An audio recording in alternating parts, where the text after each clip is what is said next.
But he's been doing it for the Rays since he was brought up in early September. 6 home runs in the postseason. Now the 2-2 pitch. Swing and a drive. High in the air. Right center field. Springer to the wall. It's gone! A 2-run homer here in the first for Arozarena. And the Rays have a 2-0 lead in Game 7.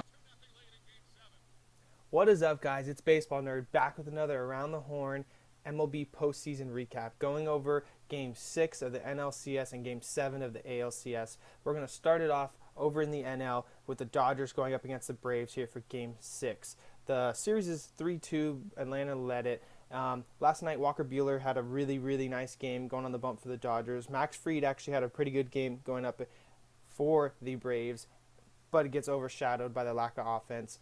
He's going to start off the first inning giving up 3 runs. That's the only 3 runs he gives up in the whole game. He does get 5 punchies and 4 walks. So actually a pretty decent stat line for him here. He's just going to give this one up to Corey Seager. A lot of his breaking balls weren't really breaking last night. They kind of hung a lot around the middle of the plate. That's one of them right there in the beginning of the game. He just didn't look too sharp with his off speed. That one hangs. That's Corey Seager's 6th home run of the postseason. He's on fire. And he's just crushing baseballs left and right. He looks a little more aggressive in the box this year, I would say. He seems to be swinging at almost everything that's in the heart of the zone, around the middle of the plate, and not really taking many pitches in the heart of the zone. So that's nice to see. He's crushing baseballs. Turner's going to hit his solo shot here, give them a 2-0 lead. That gets 2 of their 3 runs on 2 home runs. That's kind of the difference in the game here, guys. There's going to be a pretty good, I would say, balanced offensive attack here. They each finished with 9 hits for the Braves and the Dodgers, but it does finish a 1-3 game, Dodgers winning it. And yeah, so the 2 long balls there really make the big difference. If the Braves would have had a long ball anywhere in there, they had runners, their bases loaded at one point. If they could have got an extra base hit there, any of those times would have been a very timely RBI situation to make this game closer. Cody Bellinger's going to hit in a single RBI, bringing in Max Muncy there to make it a 3-0 game, and that's the last we'll see of the Dodgers offense as far as run production. Walker Buehler gets into some trouble here in the top of the second. He's got runners at first and second. Little base hit there makes it a bases loaded, no out situation there for Walker Buehler. It looked like this could be a turning point where the Braves put on their side of the offense. They're getting pumped up there in the dugout. It looks like, they got to at least get 1 run here, right? I mean, even a double play scores a run unless they go home to first. But yeah, so it's looking like they're going to get a run out of this. We have Austin Riley up here, who hasn't been doing too great during this CS stand. He gets struck out there on 99, 0-2 count. That's Walker Buehler's first strikeout of the game here. He will finish with 6 punchies on 6 innings, 7 hits, no runs, no walks. He had a really good game. I mean, Max Fried and him obviously have different outcomes as Walker Buehler gets the W, Max Fried gets the L. But really, it's the 2 long balls and a couple walks for Max Fried that make the big difference. Now, back to Walker Buehler. He's got an 0-2 count, 2 outs here on Christian Pache, and gets him to ground out to Corey Seager. Good play there by Seager. Christian Pache is pretty fast, so that was a nice play to finish that inning. But Walker Buehler's pumped up coming off the mound, and he's got to be. I mean, bases loaded, no outs to come out of it, giving up 0 runs, getting the 2 punchies, and then the ground ball. He just looked really sharp last night. He had a really good game there for the Dodgers. They needed it big there in a 3-2 series. Max Fried comes back out, though, and he actually is going to sharpen up his pitch repertoire here and start getting his strikeouts. He's going to start putting up no runs in these next couple innings for the Braves. Gets a strikeout there on Corey Seager, hottest hitter right now. And then Austin Riley's going to come up here with first and second, 0-2 count, 1 out. Pretty hard hit ball, but right to Cody Bellinger for no RBIs.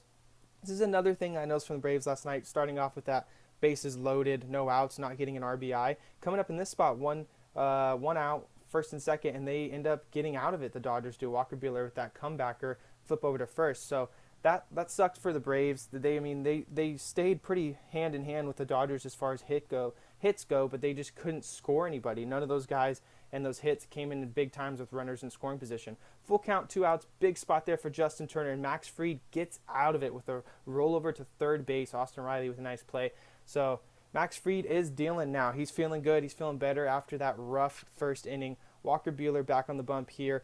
Ozuna, the fly ball out to right field. This ball was pretty much crushed all the way to the top of the fence in right field, and Mookie Betts with the amazing catch, leaping with maybe a couple inches till the top of the wall and snagging that ball out of the air. That was a great play there for Mookie Betts. And with 2 outs, I mean, the runner going, that would have scored him even if it stayed inside the yard. I know me and my family were arguing if that would have been out or not, and I don't think it would have been. But if that hits off the top of the wall, bounces funny or anything, that runner's already running with 2 outs. So that's definitely an RBI, maybe getting the Braves started, scoring some runs there. So that's a huge play for Mookie Betts after his big play in right field the other night, snagging that low ball at his ankles. Got a runner at third here, 2 outs, 2-2 count. It's a drop third strike. Flips it over to first, and Max Muncy tags the bag, and that's the end of the 6th there. Walker Buehler, another scoreless inning. He's pitching out of his mind right now. Great game for him. They do end up, the Dodgers bringing in Blake Treinen, runner at third, 1 out, and the Braves finally strike Acuna with the RBI double there and bringing the Braves on the board, making it a game, stirring the pot. They love to do that. So now it's a 1-3 game, runner at second, 1 out. They don't end up getting any more runs that inning. I know, sad-faced. Runner at first, full count, 1 out. Max Muncy strikes out. Max Fried is feeling good, but he's at 109 pitches here, so skipper comes out and takes him out. They put in O'Day, gets a ground ball to shortstop Dansby over to Ozzie Albies for the final out of the 7th inning. Moving into the 8th now, we got 2 outs. Dansby Swanson back up. He's going to flare this little 87-mile-per-hour ball below the zone over to Mookie Betts for the final out of the 8th. Nice play there. Looked good for Pedro Baez to come out and have a good outing. They're going to see another Dodgers relief pitcher come out and have a good outing for himself. There's Kenley Jansen getting the first out on a very good play there in left field by Jock Peterson.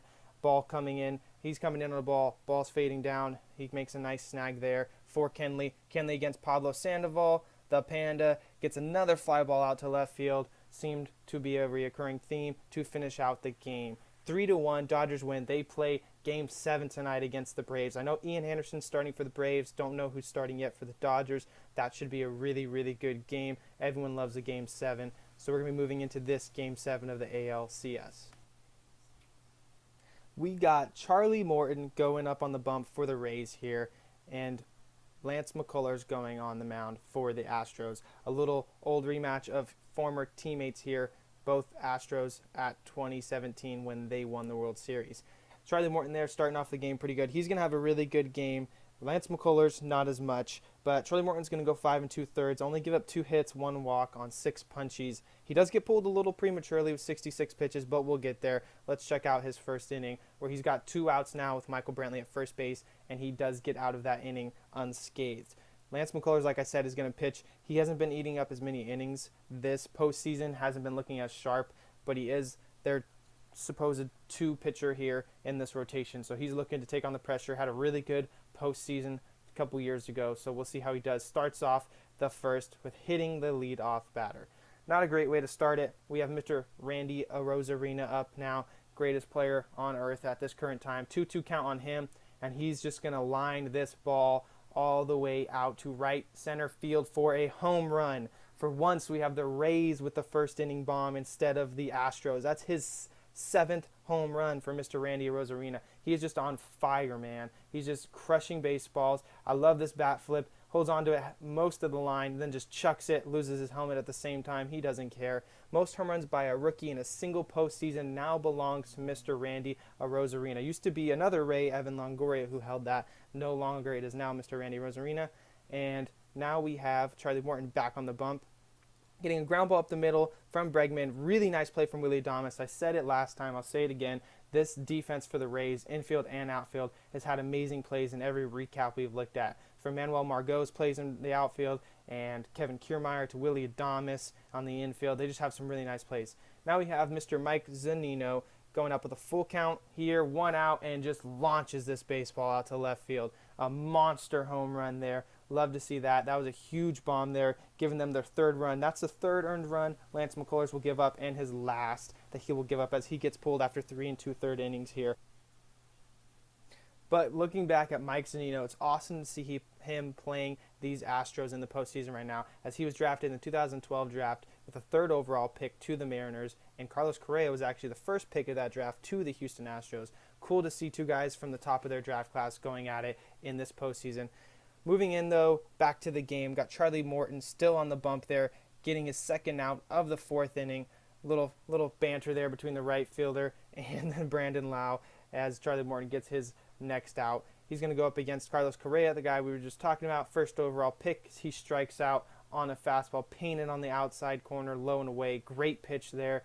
Great framing by Mike Zunino, the third overall pick, and that was an awesome end to that inning. Going into the bottom of the fourth, Lance McCullers, this will be his final inning. You're going to see his stat line pop up soon, but this is him getting taken out of the game with 2 outs in the fourth inning. Runner at first base. That will count as his run if it scores, but that's his stat line there. 7 Ks on 75 pitches. He just too many pitches, too short a time, and 3-0 game in a Game 7. You can't leave him in too much longer. They're going to go ahead and bring in Brooks Raley, who just gets 1 out there, and that's his job of the day. Charlie Morton, though, still on fire for the Rays, getting another strikeout here in the 6th on Josh Reddick. Just that high heat, can't catch up to it. George Springer at first now, full count, 2 outs. It's a very big spot in the game. Jose Altuve grounds over to third, and Joey Wendell there with a really nice running play. Just doesn't get it there in time. He's too quick. Ji-Man Choi knocks it down, blocks the ball like a catcher, keeps it in front of him. Really nice play. First and third now with 2 outs. You're going to see Charlie Morton is finally pulled. I feel like he could have gotten out of this. It doesn't obviously come back to hurt them. They still win the game.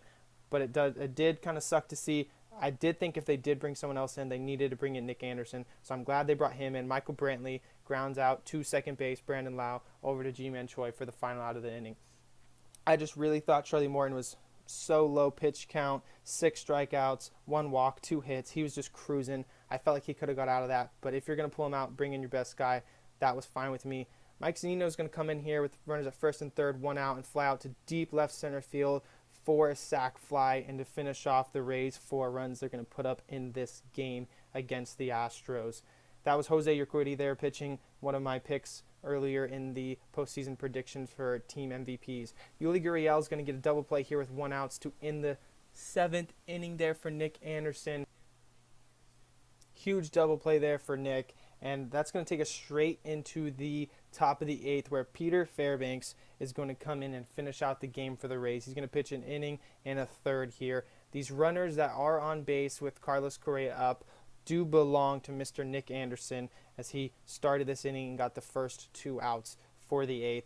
Pete Fairbanks looks really good. They're warming up Tyler Glasnow here in case it is needed. Game 7, you got to give it everything you got for this team. Bases loaded here, 2 outs, and Carlos Correa is going to sneak this one through the right side, giving the Astros some life here in the 8th, scoring 2 on that hit. Runners at first and second now. It's a 2-run game.